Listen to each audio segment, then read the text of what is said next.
Good evening, race fans. Welcome to Redline Racing Network as we get ready to go live from the big house right here in Daytona.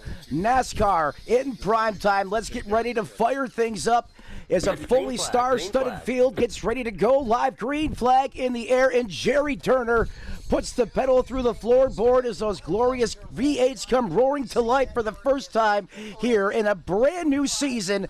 Everyone's in it. All these guys think they can win it, so strap in, get ready to go the distance as we are live and thunderous on the racetrack through the turns 1 and 2 complex for the first time. Something we do here on the channel, when these races first kick off, we're going to go all out wide open coverage so you guys can hear the sights and sounds of these cars. Before we did that for the first time, wanted to throw that out there as we look at T-Mac. I want to thank him for everything that he's done out there on the racetrack as he's in the thick of it. This time by at the line, we will go all out coverage to bring you the sights and sounds of this race.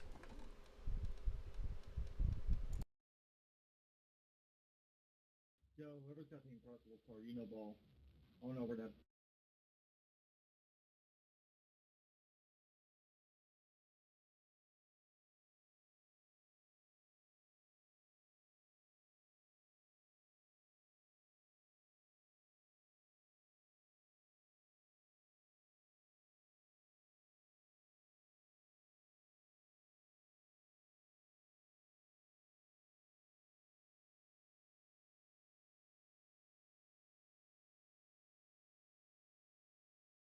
Grant, are we 3 wide? If we are, I'm sorry.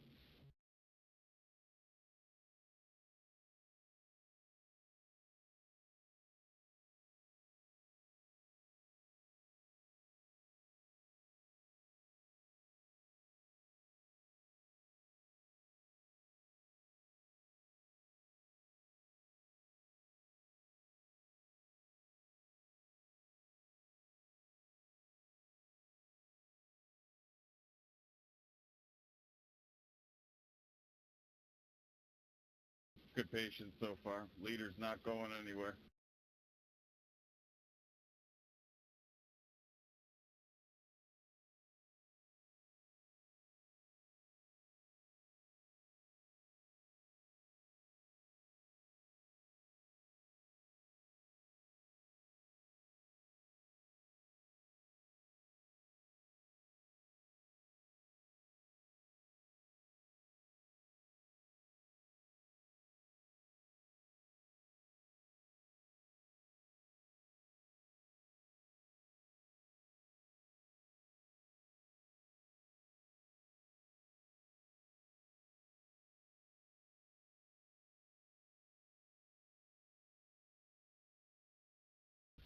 So hard, do the thing for me, it's a new season.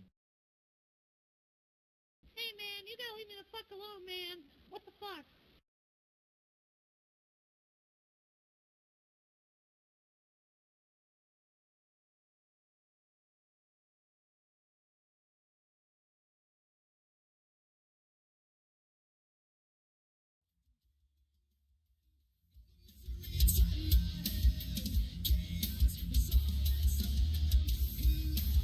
Come on, guys.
Giddy up now.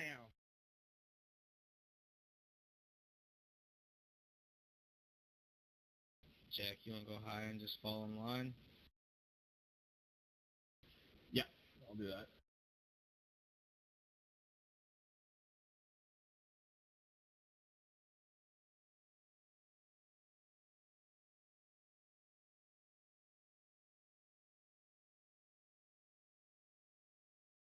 Whoever's behind me in the red will call. I'm staying off his bumpers. They're gonna kill each other.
Race fans, thank you for being patient there with us as we work through a update that we just got down on our broadcast computer as we were going live. We figured out what the bug was. You should be hearing the roar of those glorious V8s now live from the big house here in Daytona.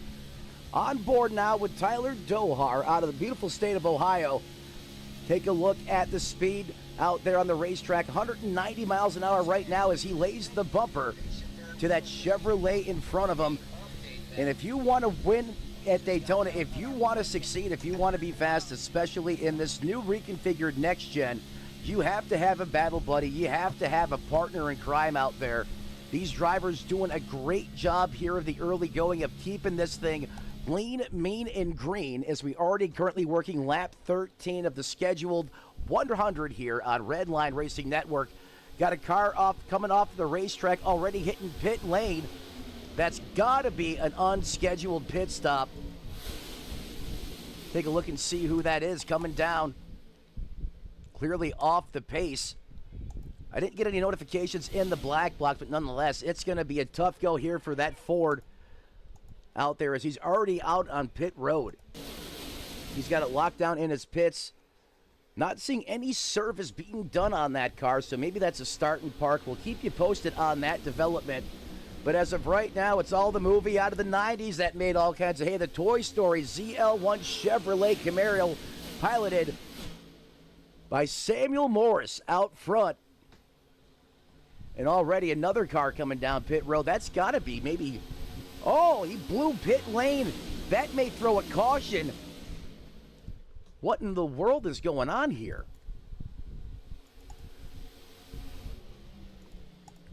Dave, timing and scoring is absolutely losing its lunch right now.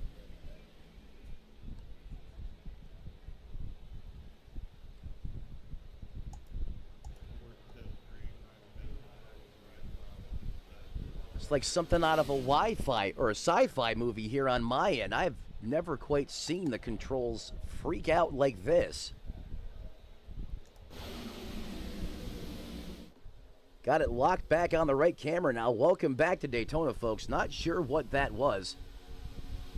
However, just moments ago, car missed pit entry there. You saw the tire smoke as he locked it up, made contact with that commitment cone. Still lean, mean, and green out there on the racetrack. Tyler Dohar up 15 positions from where he started. Currently carries the torch here, and he's going to have help from Samuel Morris behind him in the outside lane. 2x2 side by side. I doubt that was some race strategy there. You can't pit by yourself here at this racetrack. I mean, that is just disastrous. That is race ending in most cases. And with the way the cautions are ran in this league, which I believe tonight is going to be 3 cars or more, that's really going to limit, or help limit, I should say, because, hey, the inevitable big one is always upon us here. But that should help limit the amount of yellow flags we see. So that's just digging a bigger hole for some of these guys that we've just seen come down pit road by themselves. Want to shout out a gentleman here in the 40th position, Johnny Rapp out of New Jersey. Had the privilege of covering a couple other of the leagues that he's ran in previously. Glad to see him now a part of the Nosscar family. He's currently in the rear with the gear right now, but I know Johnny, he's probably just playing it safe, as he's got the grill and beans machine on board always. Got Mission Barbecue on that ride. Great looking paint scheme for Johnny Rapp, as he's just buying time right now, waiting for that big one to strike as we send it back up to the point. And it is all that Chevrolet Camaro wrapped in that 90s franchise blockbuster hit movie Toy Store. We'll see if he has any Buzz Lightyear's rocket magic here later on in the going, because you're going to need all the serious boogie under that hoodie you can get. Big push there from the outside lane. And just as I say that, the 77 of Dohar lights the rocket. He attaches bumper with Grant, and they take off. They're going to get out about 2 to 3 car lengths. Just like that from connecting the bumpers. The one in tow as well. But you see what happens, folks. The minute they disconnect, that speed comes down to that field behind them, or the hornet's nest, as I like to call them, catches right back up with them. And that is the beauty of plate racing. That's what restrictor plates do. After 1987, when Bill Elliott set the fastest pole lap on a restrictor plate race, that's at the other house in Alabama. That's Talladega or Earnhardt country. This track here a little bit smaller. Race is very similar, though. Getting back to 1987, when Bill Elliott hit that 212 average speed around a track like this at Talladega, as I was just saying moments ago, NASCAR decided they had to do something to keep these cars on the ground. They were taking off like airplanes, to keep it simple. Part of that philosophy and that change was to put restrictor plates in these cars, and what that did at that point in time was it limited the amount of air going into the throttle body, choking the engine, if you will, limiting the horsepower, and a byproduct of that was the big pack, everyone being up close and personal, and that's still the same today. You have this big conglomerate wad of cars out there on the racetrack. It looks great from a fan's perspective. On the broadcast side of things, you love this. However, when you are sitting in that driver's seat, you are gritting your teeth the whole time you are out there on that racetrack, knowing that the big one could strike at any moment, as we now work lap 20 of the scheduled 100. You want to talk about big movers. I know I mentioned Tyler Dohar already, but he's up 14 positions since the drop of the green flag. Last time by, he ran a 46.67.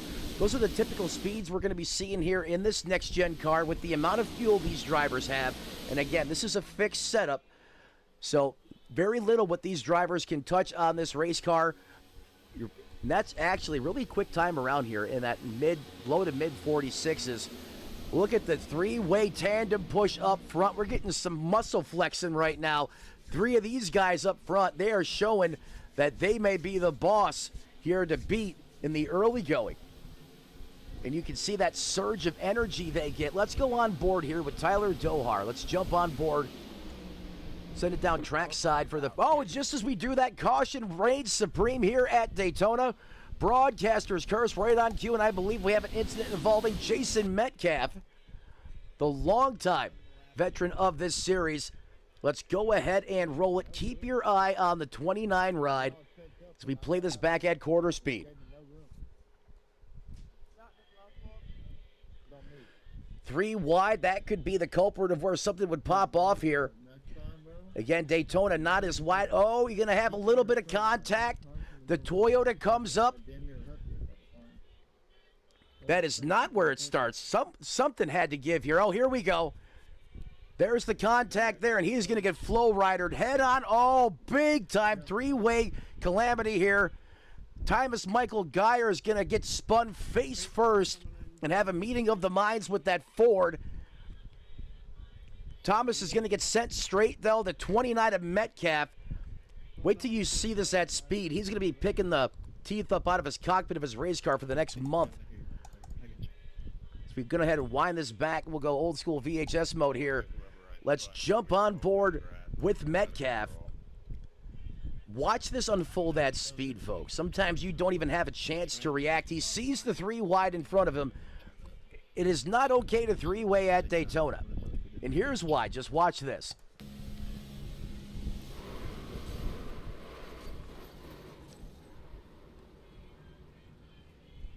Yikes. Well, the man from Pickering is going to be picking his dental implants off the ground of that, or off the floorboards of that race car.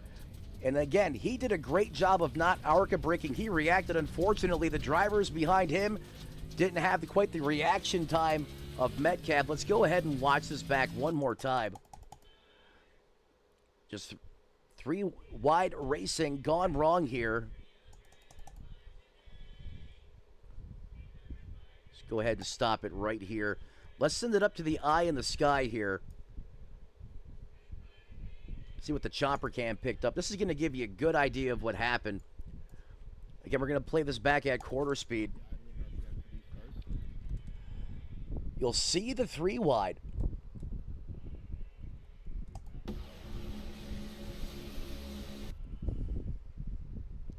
And again, this is coming out of the turns 3 and 4 complex. We'll go ahead and speed this up a little bit. But see how that 3 wide there instantly is going to go wrong from there.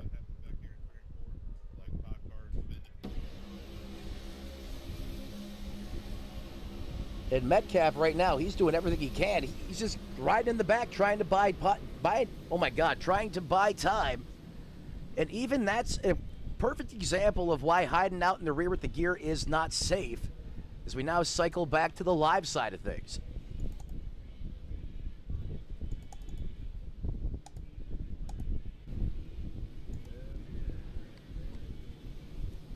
Everyone currently on the lead lap hits pit road for the first time. Most of these drivers taking fuel only. Again, your Dr. Feelgoods really don't take much abuse here. Usually these plate races are all about keeping that tank full of Sunoco racing fuel. Some drivers may take 2 left side tires, in these longer events. Typically, if I had to, I could make those left side tires, last 60, 70 laps if I really had to.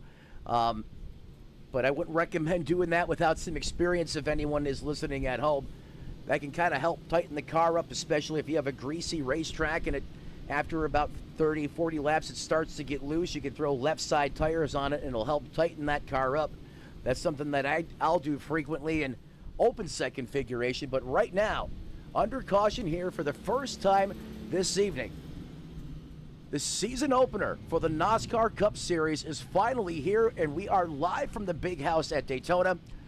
While they're under caution, we're going to step aside, pay some bills, but don't go anywhere. We'll be right back. Stick around.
flag, green flag.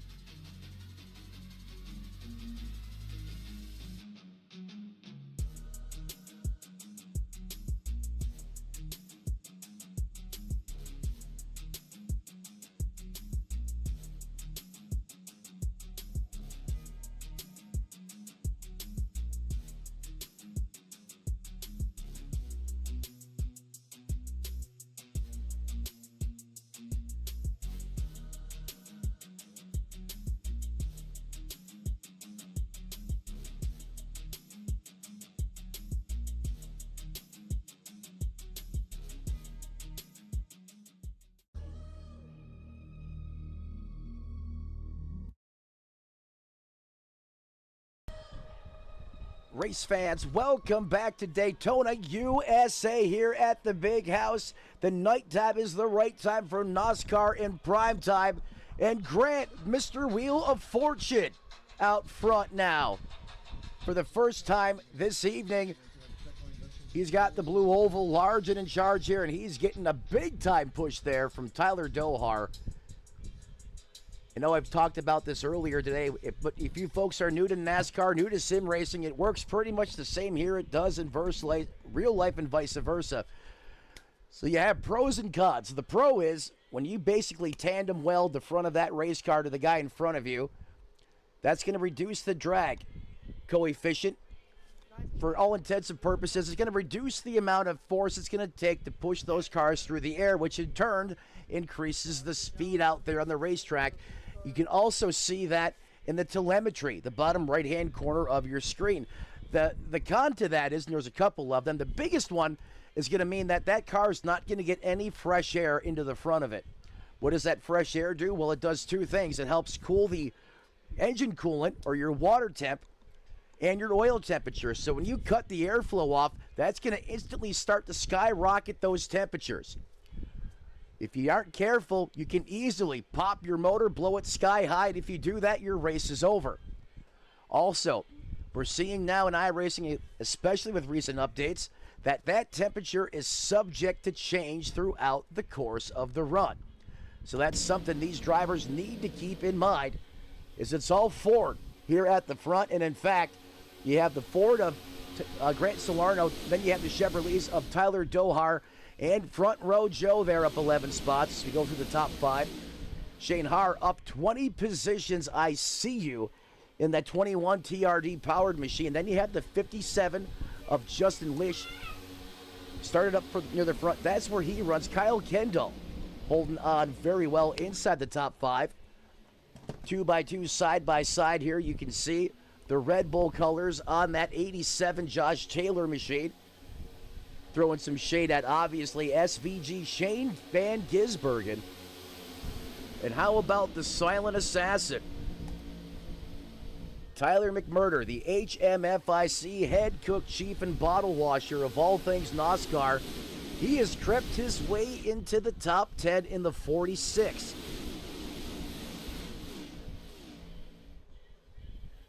Samuel Morris in the 94 machine. Currently up 2 spots to the good. And then if we go outside of the top 10, how did Cooper Metcalf, the other version.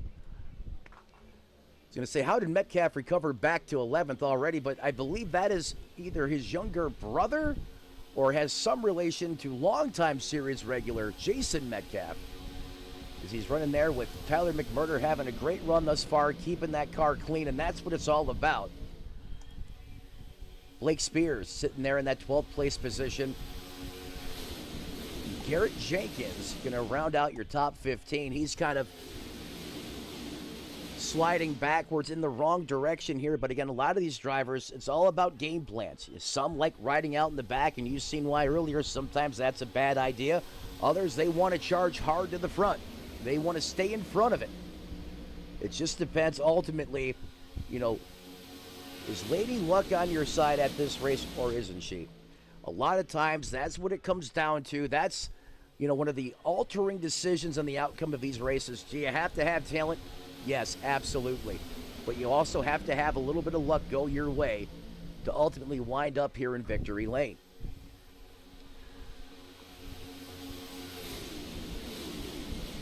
Only seeing one car officially retired since the drop of the green flag. 42, it took the initial wave. That's going to be Dave Bragg in the 31. Joseph Darmafal in the 9 ride. He is currently off the racetrack. Troy Caro also getting repairs done. As we send it back up here to the point.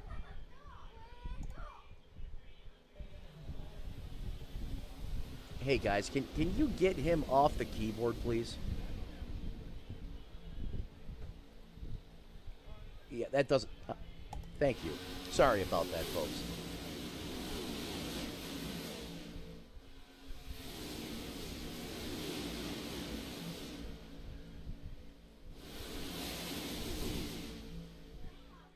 Today was Bring Your Favorite Pet Reptile to Work Day, and the iguana decided the keyboard was a good place to watch this race from. He had to get him moved. He wasn't happy about it, but we're back in business. You know, these drivers doing a great job right now of just keeping everything calm, cool, and collective out there on the racetrack. A lot of times, especially with a big series like this, you have all the anticipation to build up during the off season to get here. And then on top of it, it's a brand new season. It's a fresh piece of paper. You can write your own ending on it. So everyone has aspirations of winning this race. Everyone is amped up. And then you have that initial drop of the green flag and just a pure adrenaline rush. And a lot of times that can sometimes translate to chaos and pandemonium out there on the racetrack, but not the case here. This is impressive. Only one caution in 34 laps, about to be 35 this time at the line. And that was further in the back, and a lot of the drivers did a really great job of avoiding it. Unfortunately, did not go in Metcalf's favor. But nonetheless, he has rebounded to the 13th place position. I don't know how this guy does it. Thomas Geyer, veteran out of Fayetteville, North Carolina. Whoa! Someone just got sent out of the hot dog bun at light speed.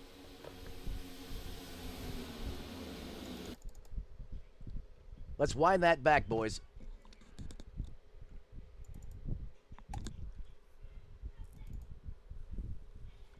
What?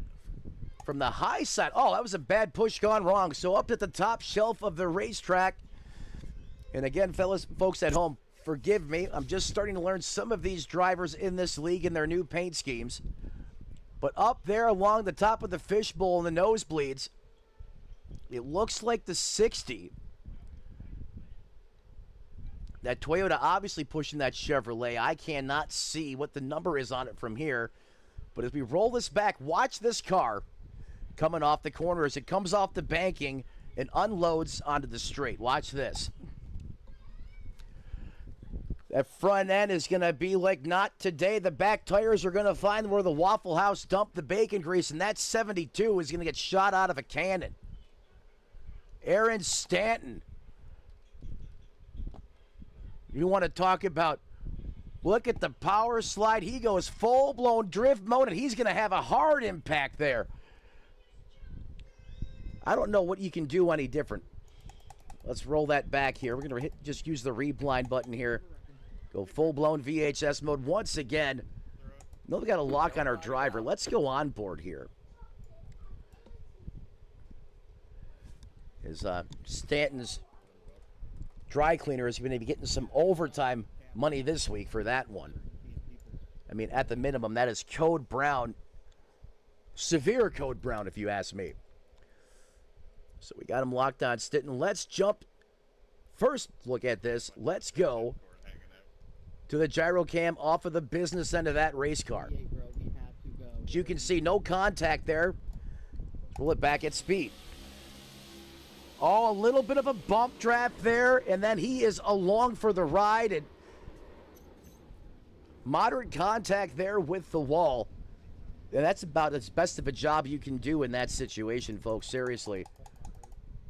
I mean, I don't know how he actually made it through there. I mean, very rarely does that happen. A car gets sent like that, and usually it sets off the big one. lighting the primer on a massive piece of C4 on the racetrack, but somehow he Houdinis it through that gap in the bottom lane. So we'll go ahead and watch it again from this angle. And again, he's just going to get a bump at the wrong time, especially when that car unloads. The car is going to get very, very light, and it doesn't need much help in this situation.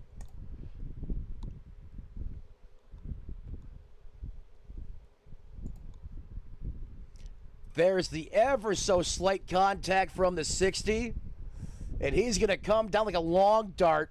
You want to talk about your life flashing before your eyes? And then, unfortunately, the other side of that, the heat wave. Oh, he's going to have another wave currently in his car after this one. He does the slide for life. You're going to see the wall contact there. He did hit it pretty flat, but the toe links, that's the weak spot on this car as we go back to the live side of things.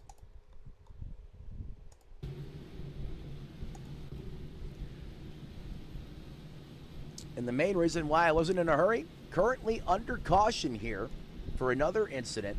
This is going to be for the second time this race.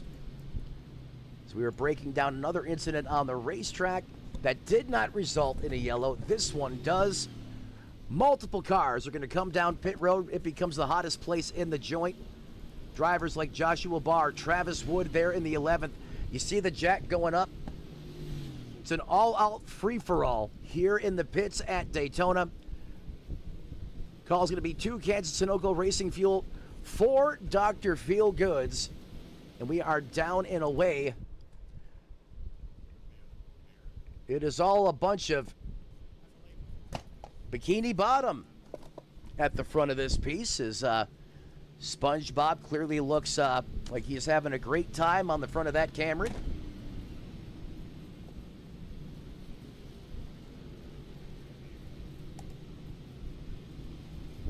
Don't look now. McMurder in that new bodied Camaro is up to 3rd in the podium. He's like a sniper.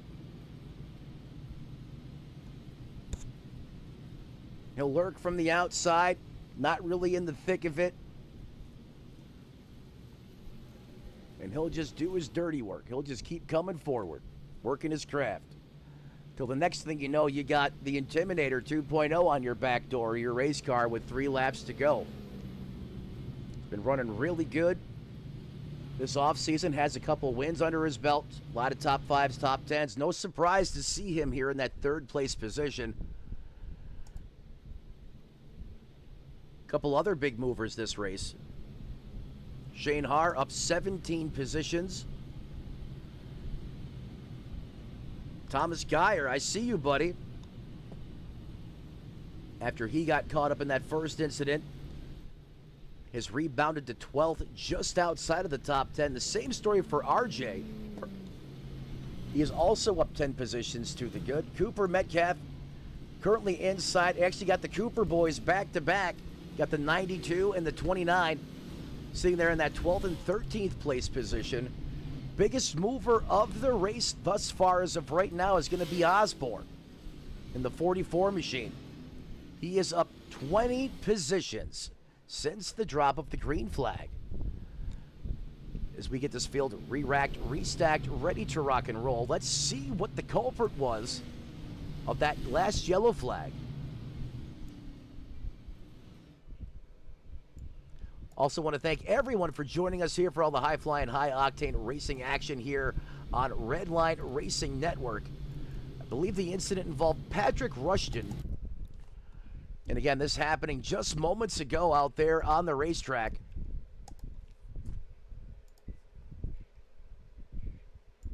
Let's see what went wrong for him.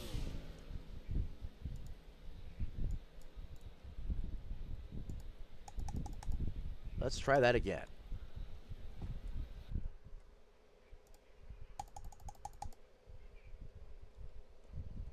Well, I'm going to step out on the limb and I'm going to say He was stopping in his pit box, and timing and scoring registered that as an incident on the racetrack, which sometimes that can happen.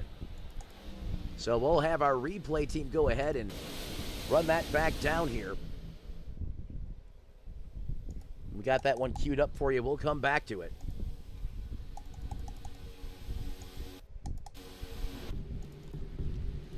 As we go back to the live side of things.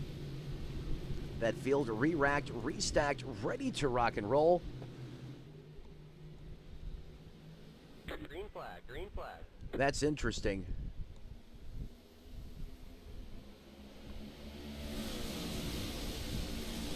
I think someone is remoted into my computer right now and they're playing games with me. I'm noticing some things changing in the background here, and us broadcasters are known to do that every once in a while. But that is definitely not Bristol. Thank you. I appreciate that. 2x2 side by side as the crazy train gets up to speed again. Three-way tandem on the outside. Big time move from the 12 of Kyle Kendall. McMurder's going to block it. So two big moves from the Fords and Chevrolets to get down to control the bottom lane. And we've seen that at times previously where that bottom lane is really strong. To make that middle or the outside lane work, you really have to have a really top-knit set of drivers teamed up back-to-back, and you'd have to side draft so hard you're pretty much sitting in the passenger seat of the guy you're next to. But this update has changed some things, but it's also weakened the noses of these cars, particularly that Camaro. Before, you could do what I call the slam dance. You just come up there and pop the guy in front of you, give him a shot, increase his momentum, then you just, the chain tightens up again. Now you do that, you give the front of your car pug face. Basically, you kick the front end in, and bad things happen, as we saw in the PGR 500 with that. But right now, it is all T-Mac. McFlurry out front, bringing the blizzard to bright and sunny Florida. And that was the case literally a couple weeks ago, as we actually had snow here in south central Florida. That's a story for another time, though. Is its first three cars in line. That's McMurder, Kendall, and Front Row Joe. Actually make that 5 now. As the Toy Story creeps back in this one towards the top 5, or actually he's inside the top 5 now. Joe Ruiz, Tyler Dohar, Shane Haar, and Wheel of Fortune champion Grant Salerno round out your top 10. Want to thank all of you for joining us here on the broadcast. Sound off. Let us know where you're watching from and who you're rooting for. We'll shout you out, and we'll get your driver some extended screen time during this broadcast as well. In fact, let's check in with the YouTube.com live chat, and feel free to get involved in there, ladies and gentlemen. Hey, use that chat. That's what it's there for.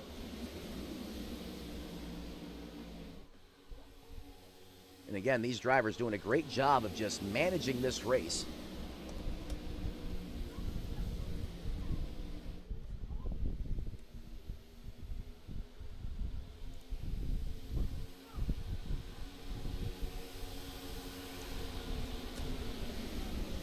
We quickly approach lap 50 here on Redline Racing Network.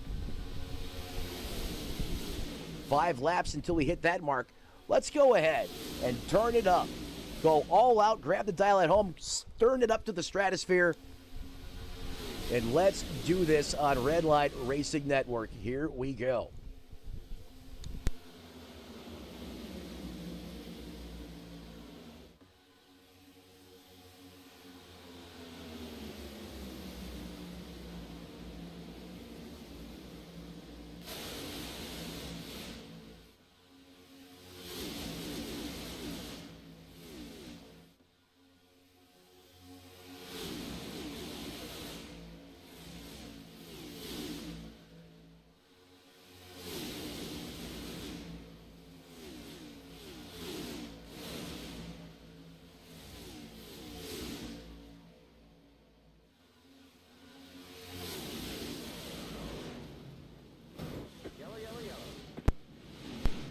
And caution breaks out on the speedway during all-out coverage again.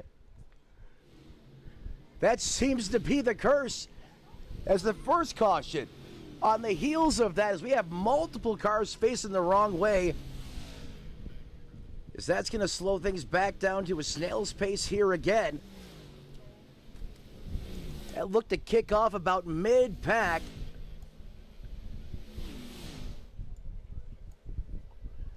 It's going to involve multiple drivers here. Johnny Rapp, Joshua Switzer. What happened to Rapp?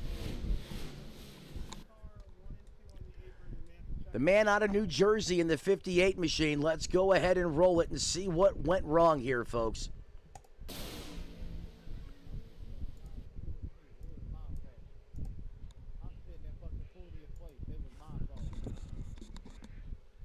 You got anything else to say, man, other than always insulting and being negative? Do you have anything else to say? Then that's my fault. We'll go ahead and try to mute that audio. Sometimes you like to let that come through the broadcast to give you guys a real feel of what it's like out there on the racetrack. And sometimes, hey, we're passionate about what we do. We're all sim racers. And even though we're targeted to 18-plus audience, I'll go ahead and we'll just mute that for right now. We'll bring it back in just a few moments. As you can see, this is the proverbial big one unfolding here at Daytona.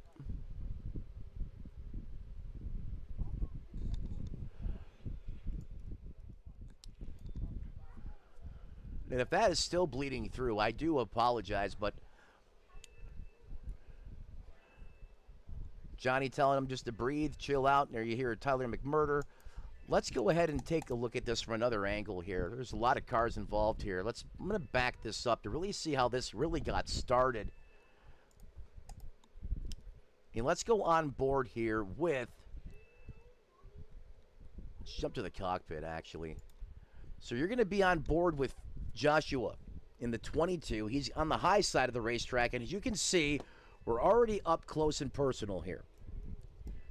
Close quarters racing. Let's go ahead and kick it up to speed, guys. Thank you. Something is going to happen. The 6 is going to make a lane. Oh, it happens way up in front of them. Way up in front of them. And I think they're going to pile into it, and that's, yeah, Metcalf again also involved. Man, he cannot buy his way out of a caution flag. So that's going to be the second part of that incident.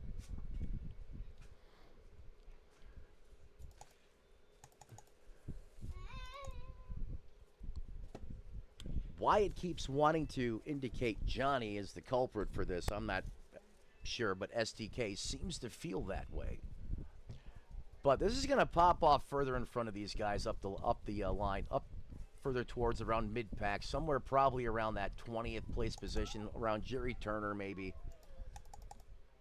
There we go. Let's try this. Let's jump on board here with Hauser.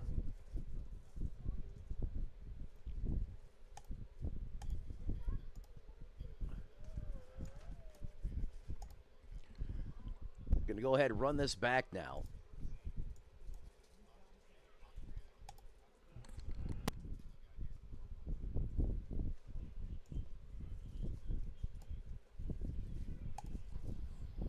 There we go. That's exactly what happened. Keep your eye there. It's going to be a push. He's going to get pushed through someone. And a lot of times you can't see here. It's going to be an aggressive push here in the back. You're going to start to see the urgency come up as these laps wind down.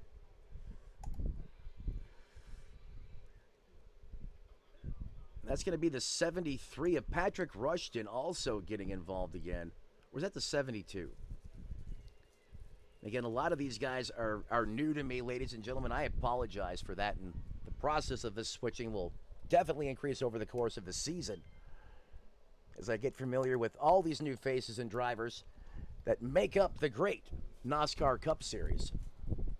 You know, I often tell people, if you're a NASCAR fan, a Formula One fan, whatever it is you may watch and you're religious, you know those drivers just by a glimpse of their car. Well, here at this level in esports, you got to be able to do that, and sometimes you got leagues with 40 different cars and 40 different faces each and every day of the week, and that's what we're trying to do right now. We're trying to learn all the faces, learn all the paint schemes, the manufacturers, and that transition time will pick up as we go throughout the course of the season. But right now, it's all the man out of Florida, Bellevue, which is right next to Lake Okeechobee, about 30, 40 minutes maybe from me. It's Front Row Joe at the point. Lights do go off on that iRacing.com pace car. We're going to step aside once again for just a moment, take care of our series sponsors, and we'll be right back with green flag coverage from Daytona.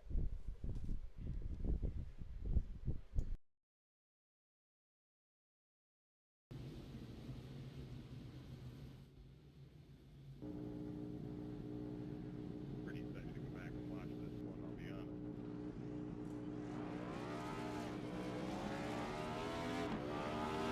Here at TWRS, we're always here to help our squad when they need a little push in the right direction. That's just who we are. We're a beautifully diverse group of goofballs dedicated to driving fake race cars as fast as possible. And we continue to push each other to the front using the power of nonsense. We have one of the strongest NASCAR programs on the service, and you can access it all for $24.99 a month. And we just released individual subscriptions for $14.99 a month for each NASCAR vehicle. We also just added a Rallycross program, and our IndyCar program is taking off as well. So come join the weird side. We have speed and cookies. Cookies are not included in some locations.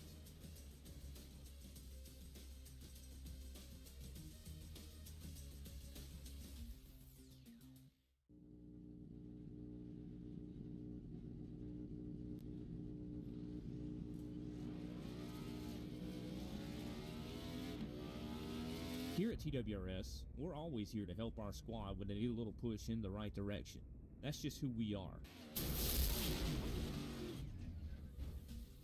We're a beautifully diverse group of goofballs dedicated to driving fake race cars as fast as possible. And we continue to push each other to the front using the power of nonsense. We have one of the strongest NASCAR programs on the service, and you can access it all for $24.99 a month. And we just released individual subscriptions for $14.99 a month for each NASCAR vehicle. We also just added a Rallycross program, and our IndyCar program is taking off as well. So come join the weird side.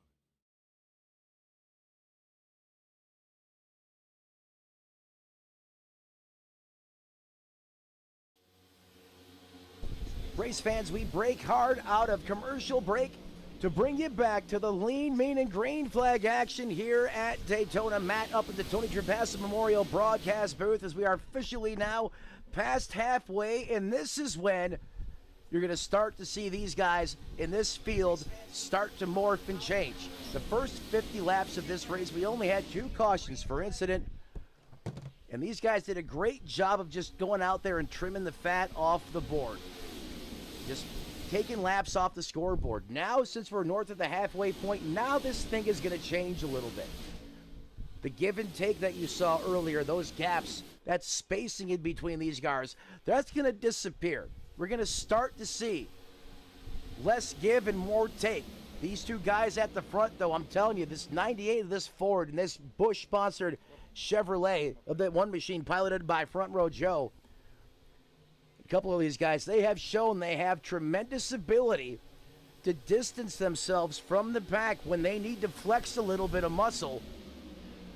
And right now, they are in prime time position at over 192 miles an hour.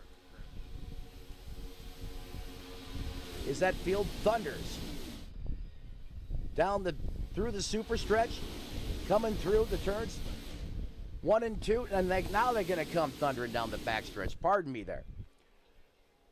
190 miles an hour, now 191. You see that speed will jump up when that Mustang is basically locked to that car in front of him. Now that swiping action there, you don't want to do that, especially in the corner. When you get that nose of that race car up on the car in front of you and you do that swiping motion, that's really going to upset the balance of the car, and you definitely want to try to limit that in the corner. Right now it is 3 on 2. Make that now completely opposite of what I just said, as those drivers were changing up those lines. Now look at the third lane. We're going to try to get the top shelf in play here. For the first time today, multiple cars going to go up there to the top of the fishbowl. That lane, you can really make some hay, as we've seen in the PGR 500. And look at the boogie on the high side. Here come the Fords. It is a 3-wide Fast and Furious spectacle at the front of this thing.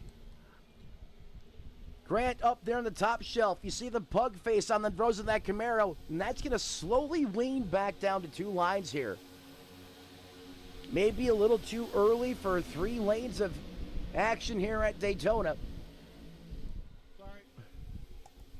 Thomas Michael Geyer, I see you up 17 spots in that 5th position. Batman is rocking and rolling today. I mean, just look at this as we go to trackside. I mean, this is a view from, obviously, the 5 right of Geyer. If we pan that camera out now to the gearbox, that's how up close and personal this is at over 187 miles an hour. 3 wide here once again. Let's widen it back out. We are 3 wide, 1, 2, 3, 4, 5, 6 rows deep. At over 193 miles an hour. SpongeBob. Oh, SpongeBob's got a case of the blinkies. He just disappeared, comes back in. That could be disastrous. Now Anderson up to that 4th place position. Garrett Jenkins in the 18th. Now resides in that 5th spot.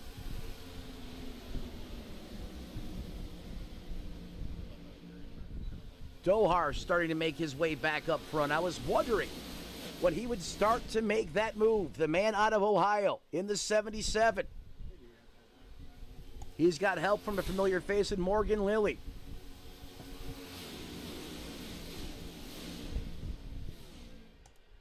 Jerry Turner, he was up front here in the early going.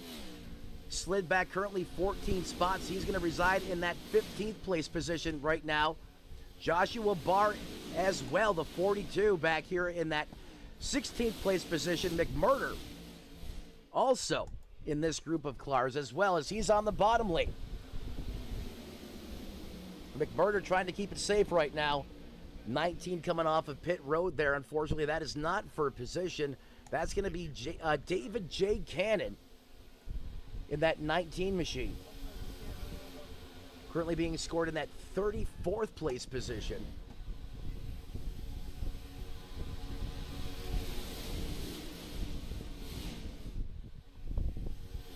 These guys are really trying to get this 3rd lane going. They just really haven't given it a shot yet.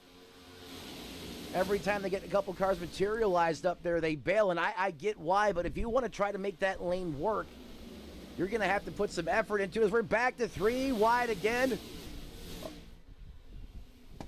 SpongeBob's in ground zero, right where you don't want to be.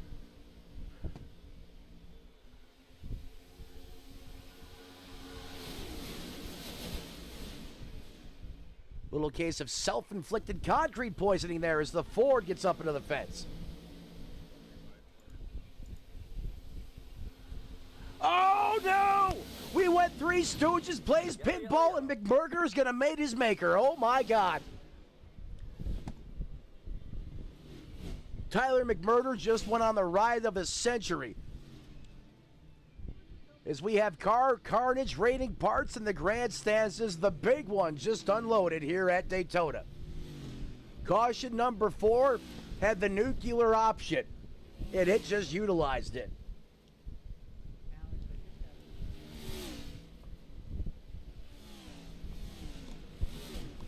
As it's going to take a minute to sort this one out. Oh. Batman must have lost his Robin. Thomas Geyer involved in this one. Go to the chopper camera here. This is just unfortunate for some of these drivers. I know some of them have used that fast repair already.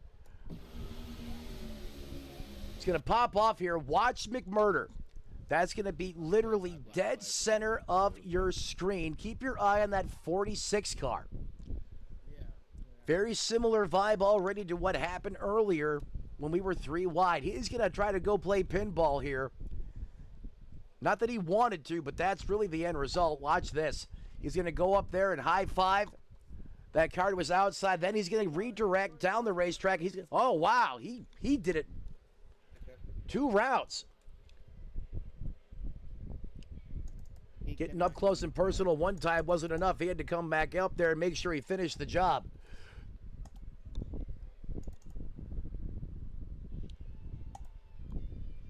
Let's go on board here with Tyler McMurder, the HMFIC of all things Nosscar.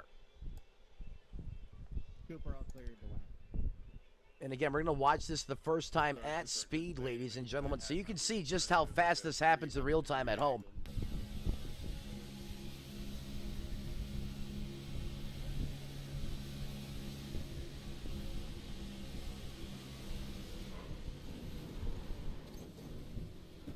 Then he had it saved once, had it saved twice, and then he gets some help from behind there. As we go VHS mode and wind this back again. And again, this from onboard. You'll see how the car is going to react to this. It's not as just easy as it hits the contact with the outside lane and you just hold the car there. The inertia of that car is going to want to send it back down the racetrack. And unfortunately, for that Ryko car, well, that might be okay, actually. No, I'm kidding. Watch this at speed. Just ever so slightly makes that minor mistake and boom, boom, boom. Ricocheted once, twice, and then catastrophe. Now from Thomas Michael Geyer's point of view. As we wind it back again, we're going to send it back up to the eye in the sky. Back to the chopper cam. We're going to roll this again.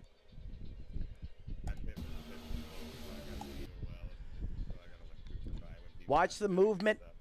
Tyler comes up. That other car comes down. He probably thought he had a little more room, but he was side drafting in the outside lane to try to give him a momentum. And then that secondary hit, it just sets it off. You have 3 cars there on the bottom that make collision. Then McMurder is going to get punted in the business end. That's going to send the 5 of Geyer. Oh, he's the one that basically served up breakfast, lunch, and dinner there. Yes, sir. We've been doing that all race long. Just the 5 did not have enough time to react to that. That's what it looks like from this perspective. Let's take another look at this. It's only because he has a teammate right next to him. We go back now to the live side of things. Well, why did Justin Knapp do that to me? He and I restarted from row 1. Again, under caution here at Daytona. It's all the man who lives on a pineapple under the sea in that Camry, SpongeBob.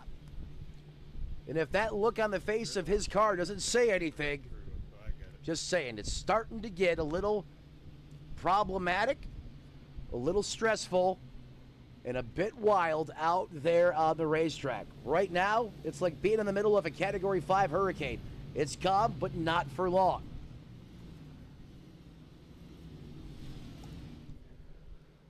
iRacing.com pace car leads the field. Lights go out this time by, which means we're getting back to the business side of things this time by. Your top 10 is going to be Fisher, the 69 rider Chris, front row Joe, Jerry Turner, Shane Hart, up 19 positions, along with the 48 Jack Dixon, both up 19 positions respectively. Then you got RJ, Leish, Garrett Jenkins, Kyle Kendall is your top 10. Then you have Hadaway, Tyler Dohar, Morgan Lilly. You know they're going to want more before this is done. Nick Betts and Josh Taylor. That is your top 15 as we go down the backstretch. I'll tell you what, and Elijah Fisher probably just used up all his lifelines. I mean, he was dead center, ground zero for that one, and barely a scratch on that race car. Absolutely, brother. It's Daytona. It's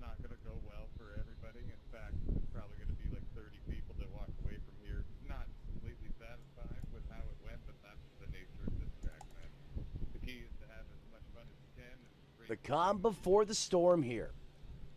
The man out of Southbury, Connecticut, going to be on the inside lane. The outside lane is going to be the HMFIC of this restart.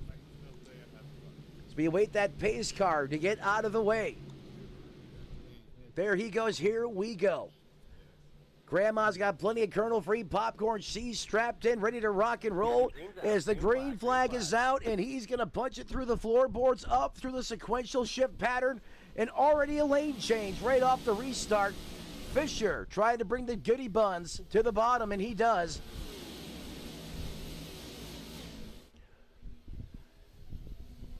Right now, it's all Kings Hawaiian. He doesn't want to be Kings of Flying. That's bad, as he got two Fords here at the front.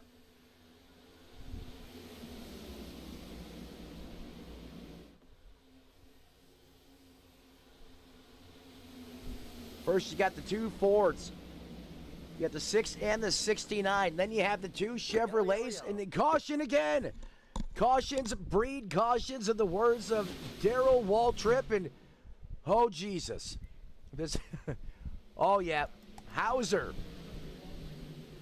Jason Metcalf again. Someone should just put a sign on that freaking car that just says, "Please use me for all your destruction purposes out there on the racetrack." He cannot stay out of a wreck to save his life this race. And I thought I had bad luck.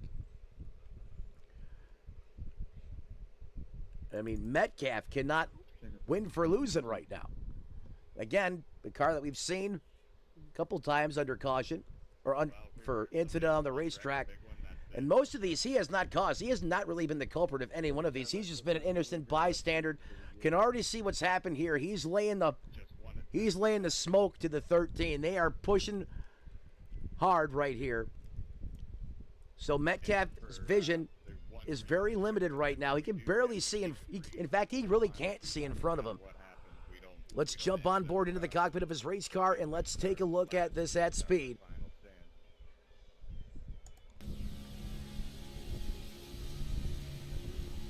He releases from the 13. Oh, and he had no idea that there was even anything popping off in front of him.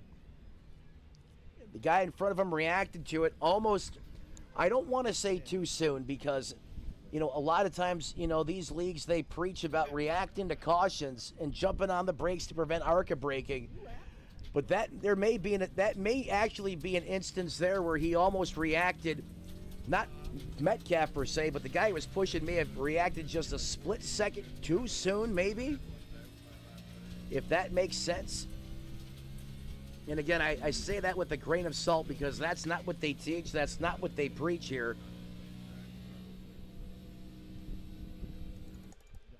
Sometimes when you're in tandem mode there, when you got a guy pushing you as a driver, you got to remember, if something happens, that guy behind you is going to need a split second to react, and he just didn't get it there. Let's go ahead and look at this again. Let's widen things out a little bit. Thank you. Let's run it.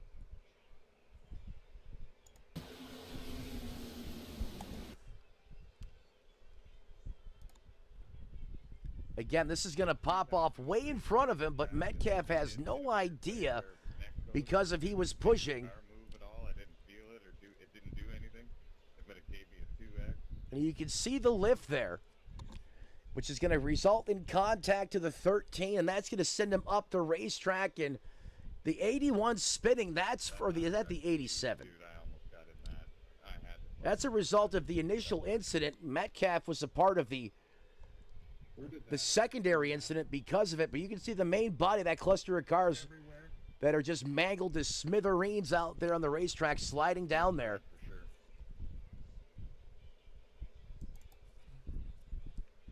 I just look in the mirror and see someone get ejected over the fence. I agree. As the driver just said over the radio, I looked in my mirror and saw somebody get ejected over the fence. I mean, you really can't say it any better than that. McMurder didn't see it, but Everyone keeps him. Look at, oh my God. Who enabled hardcore mode? Whew. That was spicy. My God, people. Thank God it's a simulator. Was that the Who is driving the 42? Oh, Joshua Barr is going to get rearranged on this one. Oh no, it was the throwback to the Wood Brothers Winston car, I think, there at Winston Paint Scheme.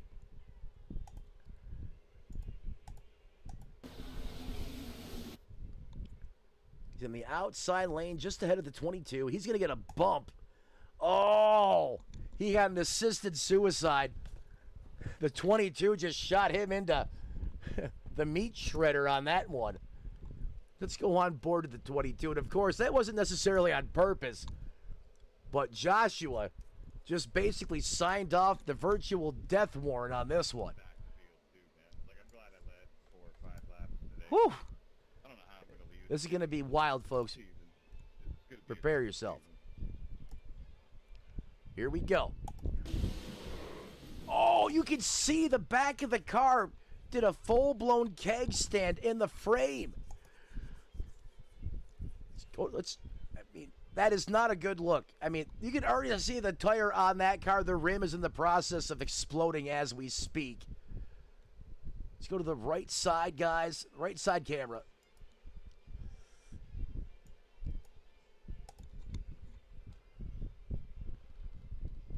Oh, my gosh. That is violent. He hit so hard the second time. The back end of the car shot up in the air twice. That is incredible.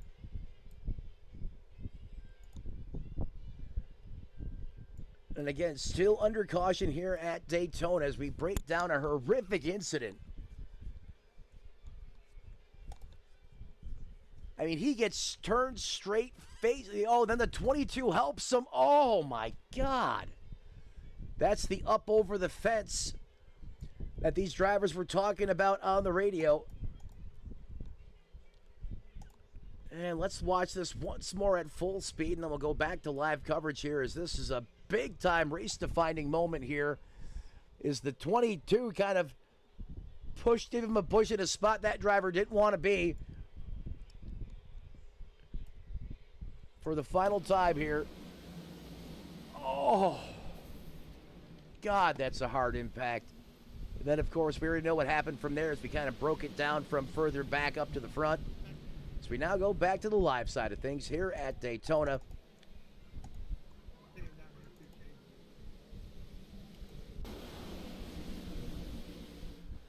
Green flag back in the air. 68 laps out of 100 on the board as we approach 30 laps to go. It's all front row Joe at the point in that Kevin Harback paint scheme. Toyota now has moved its way up into second, up 22 spots. Shane Hart, I see you. And Jack Dixon in the 48 also. The man out of Ontario, Canada. I believe that's ONC. Yeah, that's Ontario, Canada.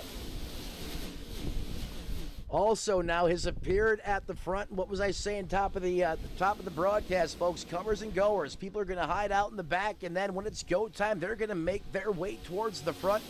And here we go. We're shaking up the running order big time right now. Is still a familiar face here at leading this piece in Joe. However, Shane Hart, Jack Dixon, Jerry Turner in the 2. It's game time, and here he is. So all the players now are going to start making themselves known. We rifle over 35 cars still alive in this one. 31 remain on the racetrack right now, and in this pack of cars, 29 in the rear with the gear leading the caboose is going to be that 53. Johnny Rapp still out there in competition as he was used up every which way but Sunday in that 58 machine. Cooper Metcalf in the 92 runs 26, while the older brother and or perhaps dad, Jason, runs 25th. So those two guys are working together. Remember, folks, Jason Metcalf has got the black voodoo cloud over that race car. He cannot buy himself out of one of these yellow flags to save his life. If you go further back up towards the front, it is all calm, single file, lean, mean, and greed. The man out of the beautiful Sunshine State in that Chevrolet leads the way over Shane Hart, Jack Dixon, and Jerry Turner. Got to step aside, pay some bills for the final time. And we'll be back for non-stop coverage all the way through the checkered flag and more right here on Redline Racing Network. Don't go anywhere.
Good evening, race fans. Welcome back to Redline Racing Network as we approach 20 laps to go in this primetime high-octane thriller. Good evening. Welcome back to the Tony Trapasso Memorial Broadcast Booth.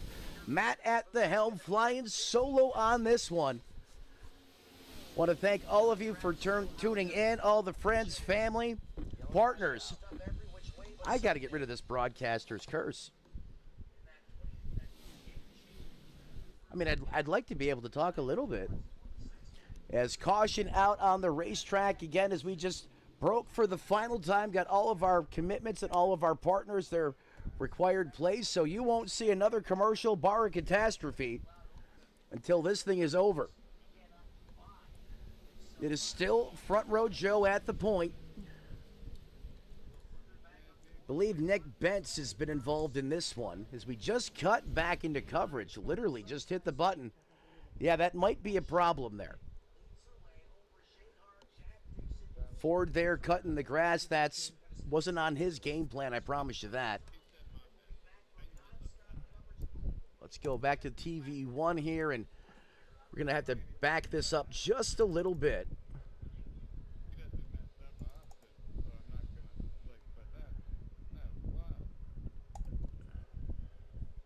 Wait a minute. That's not the right incident, folks. I'm sorry. This might be the right incident.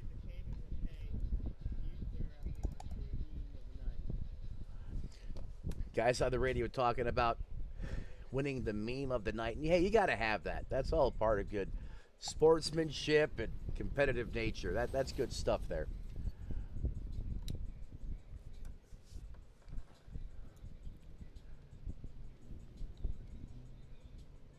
Victor Vowels.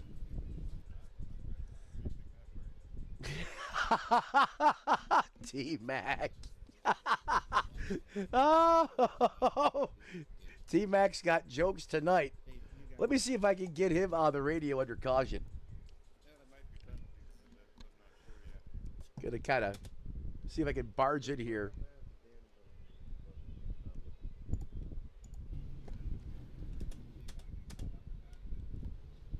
See if it'll let me do this here. I'm gonna have to kind of put some stuff on the screen you normally don't see here. But see if I can actually key up here. I'd apologize. I want to try to have a little fun here for a minute under caution. Oh my God, back.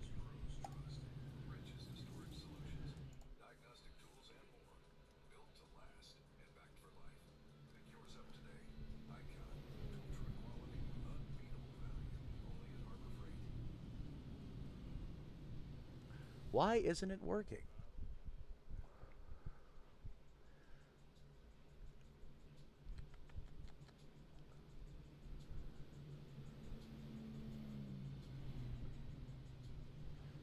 Now we'll just quickly do this for right now.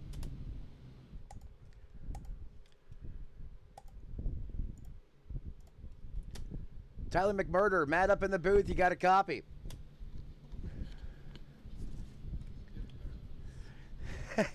Doing something a little unorthodox here, but I heard you come through on the broadcast. You made a joke about something coming through on the network. What did you see there with that last incident?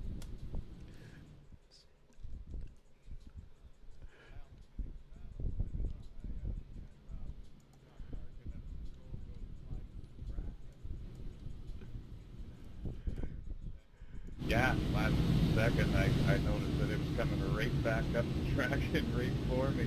I almost got clear of it, and I might have even been able to get clear of it if I was able to go more to the outside, but I think I had a car beside me at that point, and I got clipped in the left rear and got spun around. A bunch of us got collected. We're getting reports from the driver that he hit a bump and lost control. He was trying to get out of the leader's way. So, and it's the driver that doesn't often make these types of fixes. So, not overly mad about it, just really disappointed. It's very unfortunate. We were just riding at the back and waiting until the end, you know. Well, that's one of us. Yeah, I'm watching now. You see him get his car close to the left, and then he overcorrects and just right through everybody. Absolutely. You're having a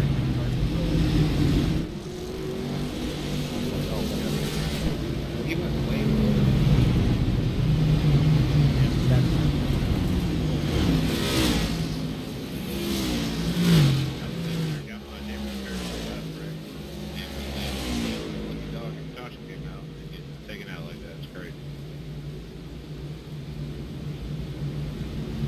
Then I get a little excited. I'm like, Jojo, the idiot circus boy. Pretty new pet.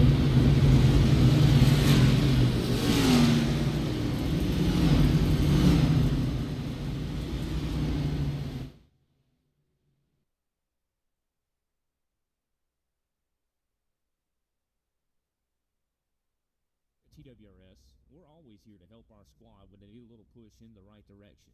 That's just who we are. We're a beautifully diverse group of goofballs dedicated to driving fake race cars as fast as possible. And we continue to push each other to the front using the power of nonsense. We have one of the strongest NASCAR programs on the service, and you can access it all for $24.99 a month. And we just released individual subscriptions for $14.99 a month for each NASCAR vehicle. We also just added a rallycross program, and our IndyCar program is taking off as well. So come join the weird side. We have speed and cookies. Cookies are not included in some locations.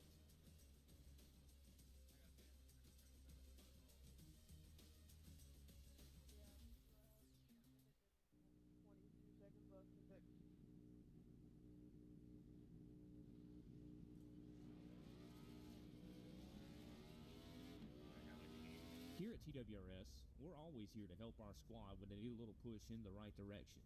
That's just who we are. We're a beautifully Green diverse flag, group green of flag. goofballs dedicated to driving fake race cars as fast as possible. And we continue to push each other to the front using the power of nonsense. We have one of the strongest NASCAR programs on the service, and you can access it all for $24.99 a month. And we just released individual subscriptions for $14.99 a month for each. Back in the air here at Daytona with just 18 laps to go in this one.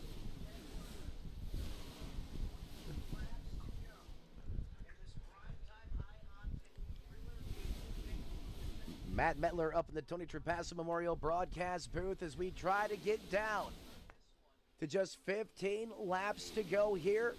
This time by at the line. Another one's going to come off, and we'll be just 17 in this one to settle the season opener with the biggest race of the year right now. And you can see the action is picked up on the racetrack. It is picked up big time. Shane Haar carries the torch right now at the front of this piece. Almost 187, 88 now miles an hour. Want to thank Tyler McMurder for kind of talking to us there as we broke through on the driver's radio, which is typically an unorthodox method of doing things, but he's also acting as race control and driving out there on the racetrack, so I thought that might be a rather easier way for him to go about it. Want to thank him for his feedback. For all you fans that are following Kyle Kendall, he is in that 7th place position, and yellow flag, oh my goodness. We went lean, mean, and green for most of this race, and like we've seen throughout Speed Weeks, all of the PGR 500 qualifying races, and the last chance qualifier for that matter, the pole race, and even some of the duels.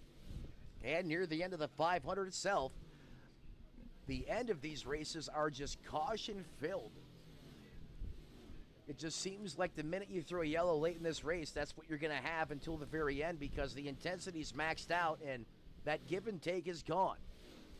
If you want to win it, you got to be in it. You can't be letting, you can't keep those same gaps that you were maintaining earlier. Things are tighter, they're happening faster, and that results in more cautions, plus the patience, the stabilization. I mean, come on, let's face it. If you've been around racing for any time, we know how drivers get heated up in these types of moments because the caution keeps coming out. And a lot of times that results on the spotter, the crew chief, to kind of be that voice of reason to calm them back down. But the intensity, there's just so much on the line right now. taking a look here at the replay. Did this pop off at the front? Again, this just moments ago. Oh, three. Oh, my goodness.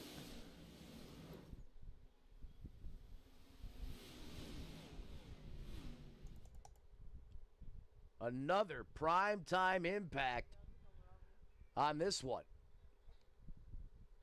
And again, most of these big incidents, in fact, I think almost all of them, in case except for one, has been the culprit of three wide racing.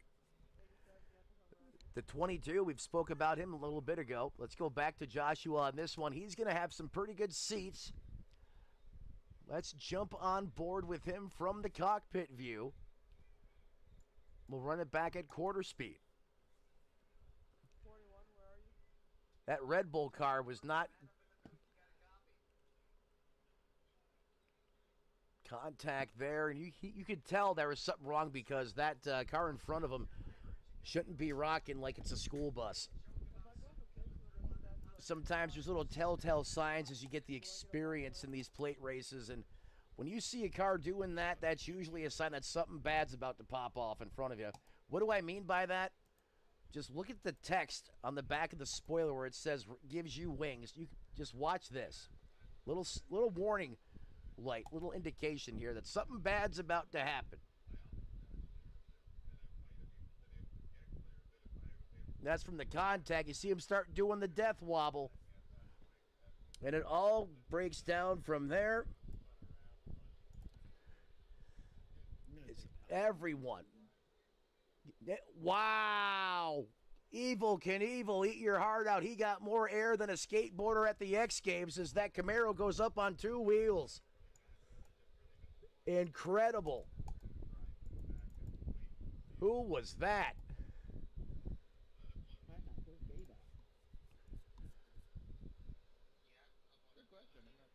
Talk about two-tire fire. And that's usually stems from a car that only spins or one tire fire, excuse me, one tire in a rear-wheel drive, but this Camaro putting a whole new meaning to it.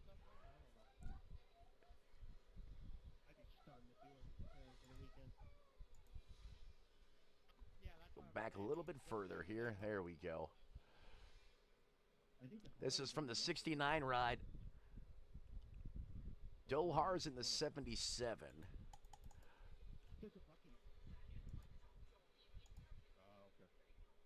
Morgan Lilly in the 41.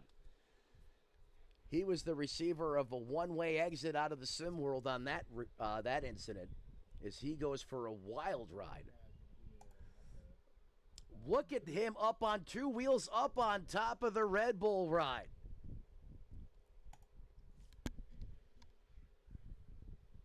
X Games meets Nosscar in the season opener with this one. Joshua Taylor, I believe, is the pilot of that Red Bull machine. There he is. Now we're starting to get these guys figured out just a little bit. See if we got the high impact camera on his car.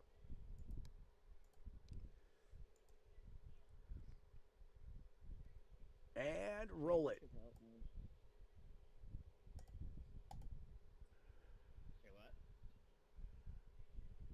Actually, I think you want to go to the other. There you go, buddy. Yep.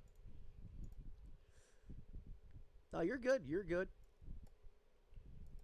Going to go ahead and have our replay team rewind that one back. Watch this guy. Watch the Chevrolet Camaro go up on two tires and then ride on the side of his car. This is wild.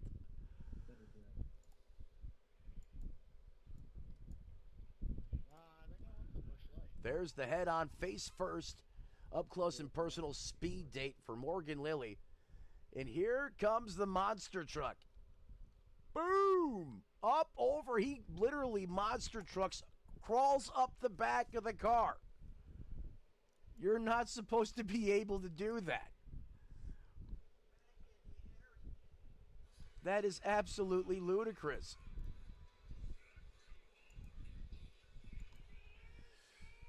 We're going for wild rides and some.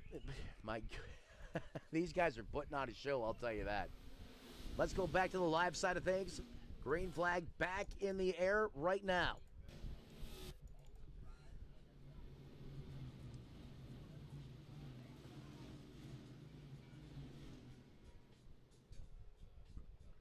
As we're back under caution yet again.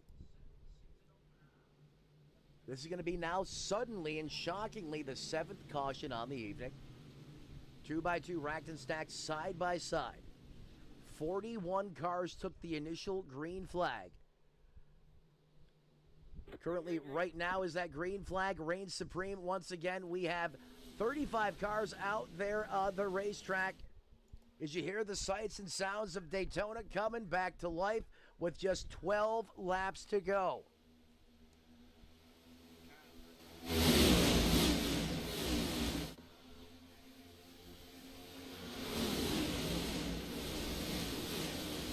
Let's go all out wide open coverage for the final time tonight. See if we can get through it without throwing a yellow. Third time's the charge. Grab that dial on your YouTube dial, or hey, however you crank up your dial, grab it, crank it up to 1,000 with us. Let's go.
race fans, welcome back from an extended all-out wide-open coverage segment brought to you by Team Watson Racing Setups. If you want to put some serious boogie under your NASCAR hoodie, look to the guys that know how to have a good time and master the art of balancing moron with genius.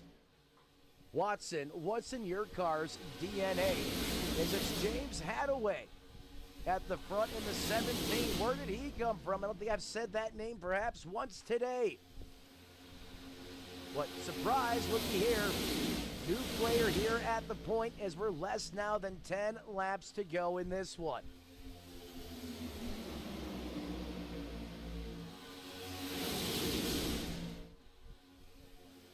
Uncrustables. Peanut butter and jelly. This car featuring more of the jelly side of things, and that's 17. Being powered by some Busch Light. Now there's a pairing. Uncrustables and Busch Light. I'm not sure how good that would go together. How well they're making it work really good right now out there. Hadaway working there with Front Row Joe in the one machine. He has been the main rep at the point all evening long this season. 3 wide just behind him now. Buzz Lightyear getting in on that action. Then you got Samuel Morris in the 94 who's hitting there in 7th. There's him in that Toy Story ride. Jerry Turner also in tow. Here comes that outside lane. They're finally getting it going at the right time. Oh, here we go again. Don't it out. He had it saved not once, not twice, and the broadcaster's curse strikes again. Alex Anderson, I apologize for ruining your race. Actually, he doesn't look that bad. As I instantly willed that one into fruition.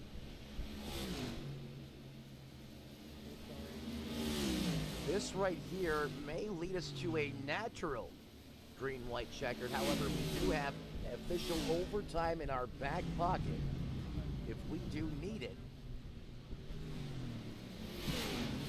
Is this, I mean, it's what you come to expect from Daytona, right? I mean, when you think Daytona, when you think the biggest race of the season, it almost feels like overtime should be a requirement if you ask me. Maximum intensity, maximum effort, maximum thrill ride from these guys. I mean, what else would you expect from such great talent? The star-studded lineup here in this field has been that way for, you know, many years now. And as McMurder continues to just do what he does, a mastermind in the sim racing realm. He started off doing console, I believe, back in the either PS3 or PS4, and just continued to evolve and grow, and here he is with one of the most talked about and coveted fixed leagues in iRacing. Let's bunch up a bit here. Pace car is going to pick up the grape jelly sandwich there. You know, it might be peanut butter and jelly, but he's driving like sliced bread.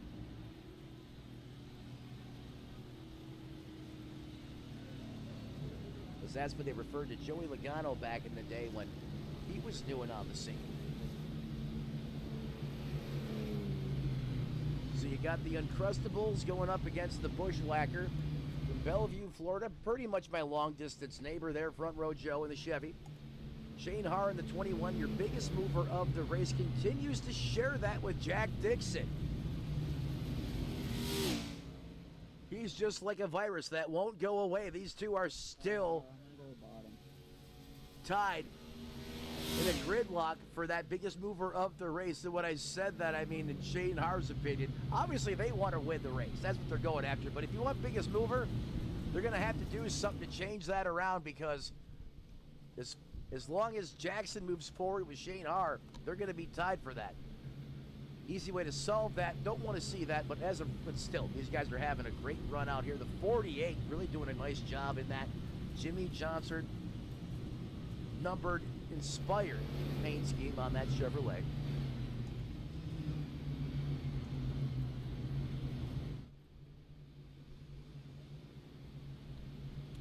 Don't think we're going to see anyone on the lead lap in for service. All this is going to be for prior damage on the racetrack. You have the 6 of Fisher. McMurder also still working on getting that Chevrolet repaired, and he had a bad, fast ride until that pop-up pinball game took off there about midway of the race or so. Travis Wood also getting some repairs done to that TRD powered machine. Everyone on the lead lap though, same decision out there, and that is to keep it on the racetrack, maintain track position. Most of these guys up near the front, especially inside the top 5, all last pit on lap 60. I'm told they're getting 100% fuel, so they're going to be close here. They're going to be getting closer to that fuel window.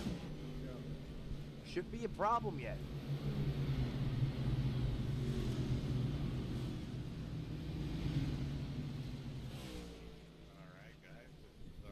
In fact, everyone inside the top 5, with the exception of Jenkins, who came down on lap 80, so we know he definitely killed the distance. I think we'll be okay here.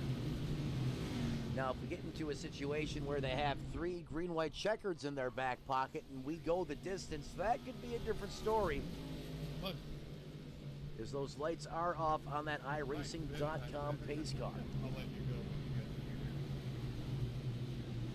It's the Uncrustables taking on the Bush Monkey on the front row. That's front row Joe and Hadaway. Then you got the Chevrolet of Dixon, who is now overtaking the 21 in that race, or that chase for the biggest mover of the race, that second and third. Kendall up 5 spots, runs out your top 5. Then you got Garrett Jenkins, Samuel Morris, Jerry Turner, Josh Taylor, and Dookie Hauser, a.k.a. Mike Hauser, running out your top 10. Tyler Dohar just outside looking in, and I don't know how he does it.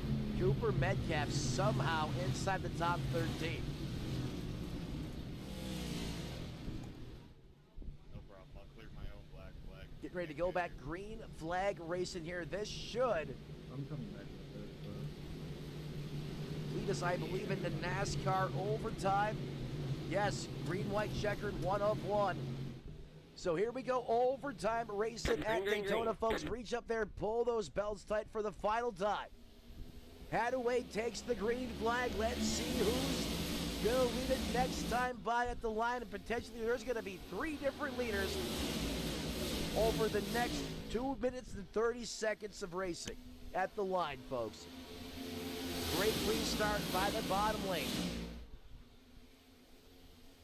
Like the marketing slogan says, TRD, let's go places. That Toyota is going to the front. Being pushed there by the 1 of front row Joe. Shane Hart to the lead for the first time tonight as they fire off into the turns 3 and 4 complex. That high lane, they're starting to get some mojo up there now. They're going to come down to the middle. Lead change at the line. This time it's going to be Shane Har through the tri-oval. Look for the energy from the bottom, but it's still Shane. White flag in the air. Next flag is going to end this race. As we are 2 by 2, now 3 wide offset pushes galore there on the outside. We're 4 wide. Big time correct. Your leader is destroyed. There is a melee of cars in the fence. That's going to get Peanut Butter and Jelly Boy, the lead back in the 17. That's James Hadaway. He's going to try to go the right away, but Jerry Turner and the company have other plans. He is going to get a push from the 2. The 2 is going to go up and door check him. That should be a 2-midget minor for rushing, but not the case. Coming off a turn 4, the 2 is giving the business all over to Justin Litz. It's going to be a 1-2-3 finish at the line. Justin Litz is going to win the race. Jerry Turner second and James Hadaway third. What did I tell you, folks? 3 different trips across the line, 3 different leaders, and Justin is going to win this race. Justin Lish with his first Lish is going to get his very first Nosscar win, a thriller at Daytona.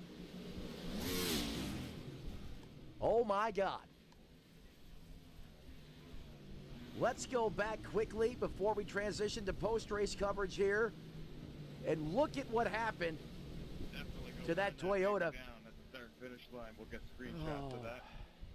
And Justin, if you have if you won this race, if you're Justin Lish right now, you are absolutely lit like a Christmas tree. I mean, life can't get any better. And for that Toyota driver, you feel like death. Thanks, Tommy. Literally right now. That's the yin and the yang of plate racing. We go back to this incident.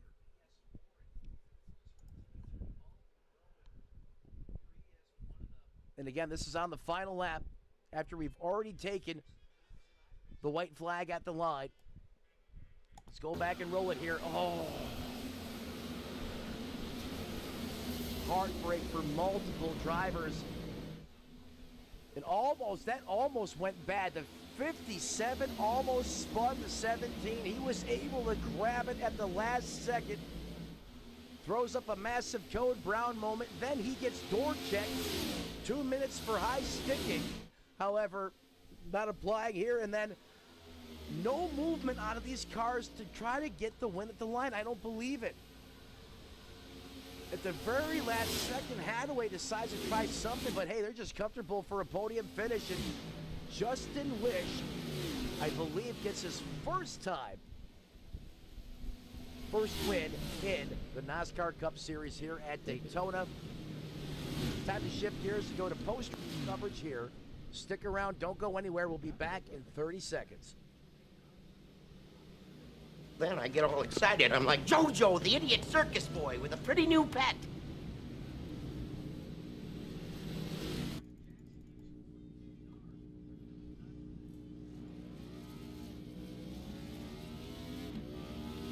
Here at TWRS, we're always here to help our squad when they need a little push in the right direction. That's just who we are. We're a beautifully diverse group of goofballs dedicated to driving fake race cars as fast as possible. And we continue to push each other to the front using the power of nonsense. We have one of the strongest NASCAR programs on the service, and you can access it all for $24.99 a month. And we just released individual subscriptions for $14.99 a month for each NASCAR vehicle. We also just added a Rallycross program, and our IndyCar program is taking off as well. So come join the weird.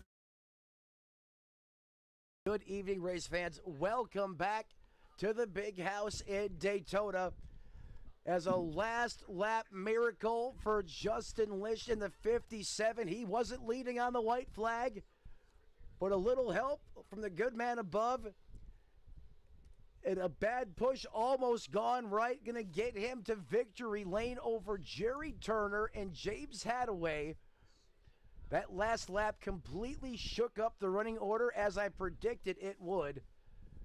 What a way to start the season off here on Redline Racing Network. I want to thank Tyler McMurder and for everything that he's done in the offseason to put this deal together. This is a fully accredited or highly accredited full field of cars you're going to see every week or just about every week here on Redline Racing Network. But hey, next thing we got on business to do, let's go ahead and talk to these top three like we do each and every time we are live in prime time. Let's go ahead now and shift to post-race coverage. Joining me now up in the Tony Trapassa Memorial broadcast booth, I believe, first-time winner. Justin, do you got a copy, brother? I do, sir. Man, Justin, I'll tell you what, man. Did you think on the final lap you were going to win that race?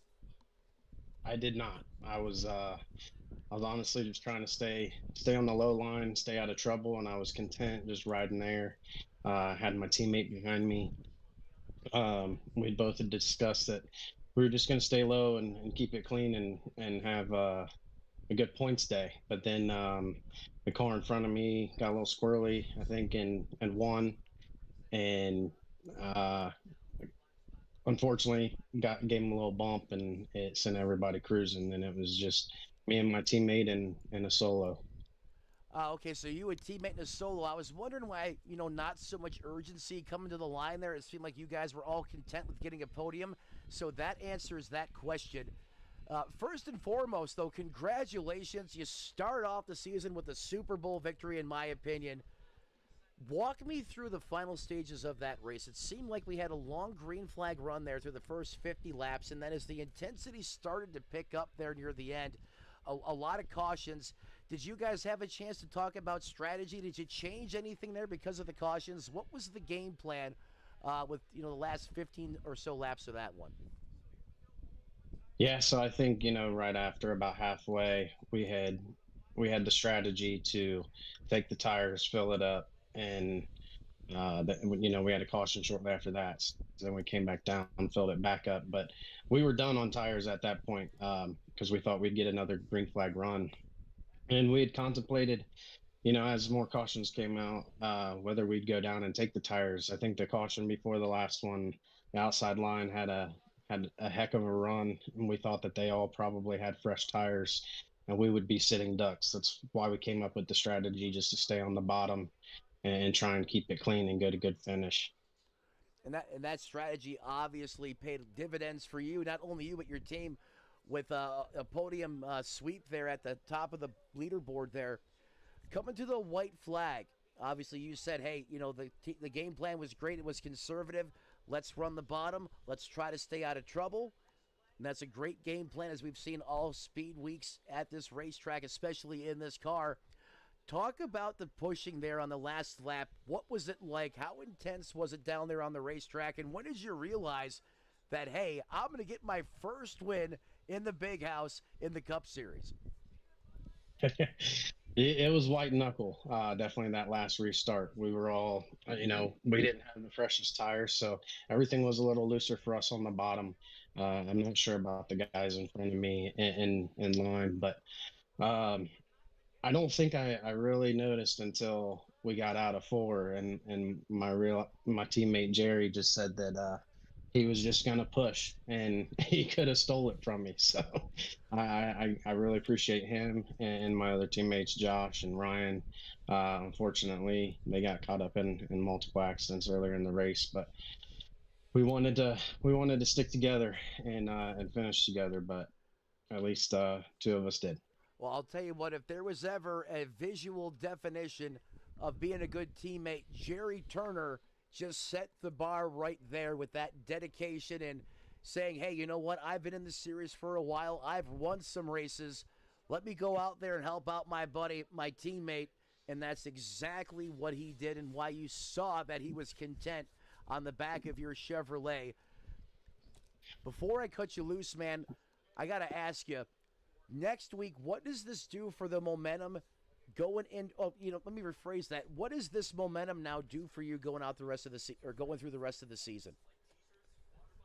Well, I think, we, all of us at Adrenaline Sim Motorsports have talked that, we're all pretty content with just racing our race and staying out of trouble, being patient, letting the race develop. And when opportunity strikes, you're there knocking on its door. So Daytona's kind of a free for all. Atlanta's the same. But, Atlanta tends to be a little more cleaner. And I think we're going to have the same approach. Hey, if it ain't broke, don't fix it. And clearly you guys got the formula right. Justin, congratulations again on getting your first win here at Daytona. Before I cut you loose, who do you want to thank who helps you get it done on the Chevrolet? The floor is yours. Yeah, thanks. I definitely want to thank my teammates at Adrenaline Sim Motorsports. Like I said, Jerry, Josh, Ryan. We couldn't have done it without them. All their communication throughout the race, just giving the odds and ends of what people are doing and where, and communicating the the incidents where they saw incidents happening. Also, my wife for allowing me to do this, and my kids. So and Nosscar, Team Mac, you're awesome. Love the series, man. Well, there he is, ladies and gentlemen. A very great interview given by the Calm Cool Collective. Justin Lish, however, if you watched him on the racetrack, he looked like he was lit like a Christmas tree inside the cockpit of the race car as he goes Houdini and pulls off a big-time win here at Daytona. Congratulations. You have a great rest of your evening. Look forward to speaking with you again really soon, my friend. Yeah, thanks, Matt, and thanks again to you guys as well. You guys always do an outstanding job. Hey, we're happy to be here, Justin. Thank you. We appreciate it. Have a good one, guys. You too. Going to put him back down now in the lobby. Actually, we're going to have to ask for drag and drop permissions in the Discord. I believe we did have two other drivers standing by that wanted to be interviewed, and they have since gone to the post-race meeting. So let's see if we can get anyone else in here. Normally, I just yank him by the back of the neck and throw him in the broadcast booth, but I don't have those powers that be. There's got to be somebody.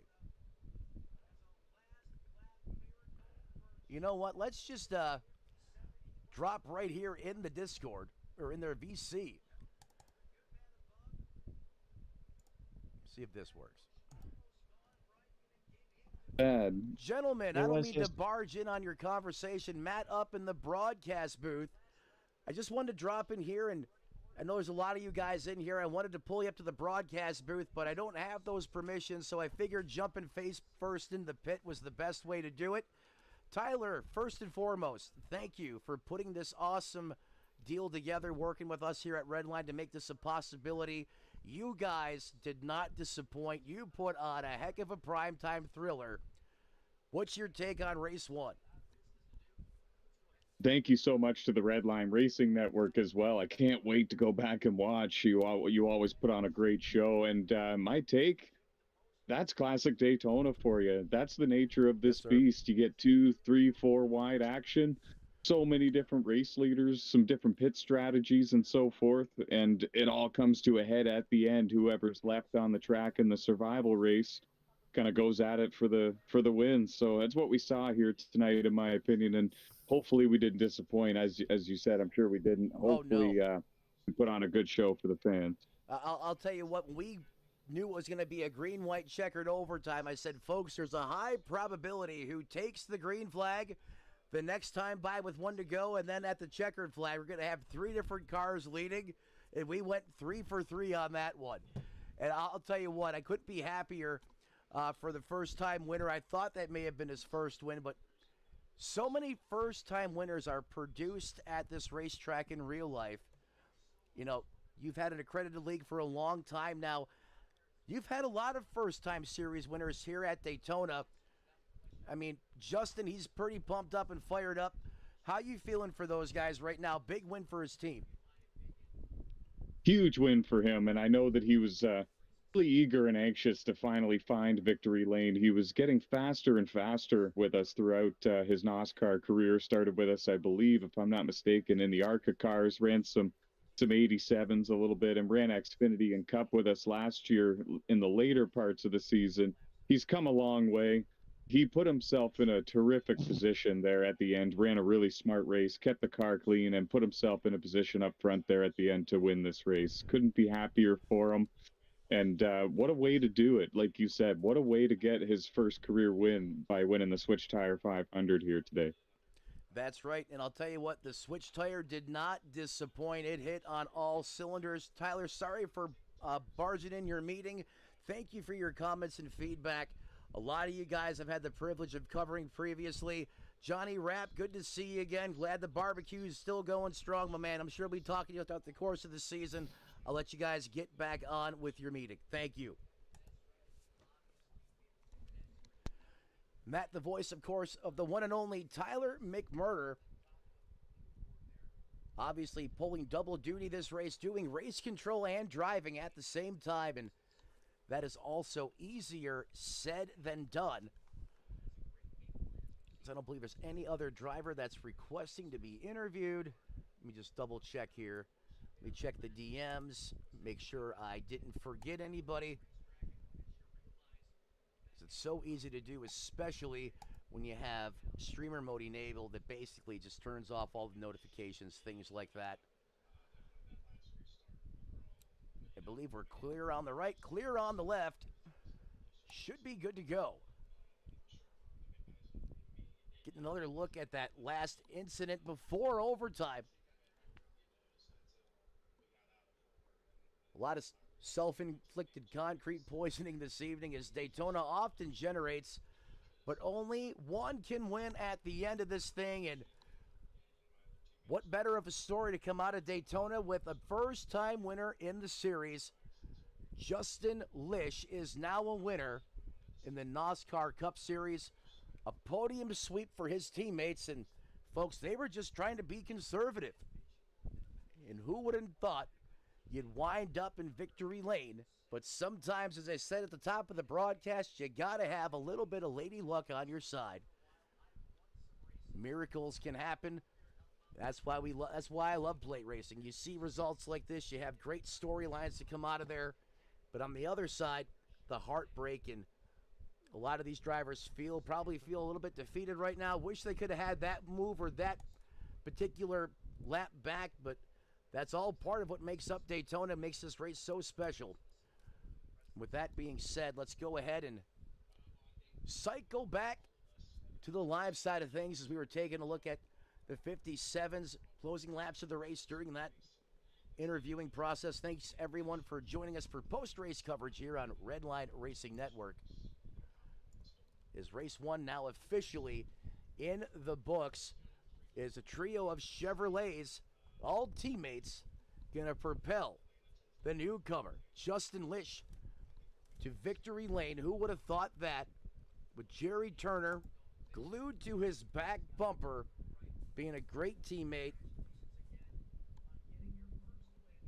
Incredible stuff from these guys here. Couldn't think of a better way to start this season off with a high-octane thriller. Only one thing left to do now, and that's take a look at the final results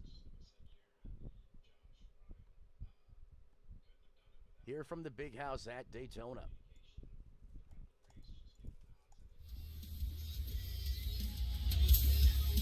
From the Tony Trapasso Memorial Broadcast Booth, want to take a moment to thank Team Watson Racing Setups. You want to put some serious bookie under your hoodie, get with the guys that balance moron and genius on a fine line, and that equals great success in your virtual race car. Watson, what's in your car's DNA? And as the late, great Tony Trapasso used to say, as you walk down the road of life this week, do us all a favor, don't play in traffic, and we'll see you next time, right here on Redline.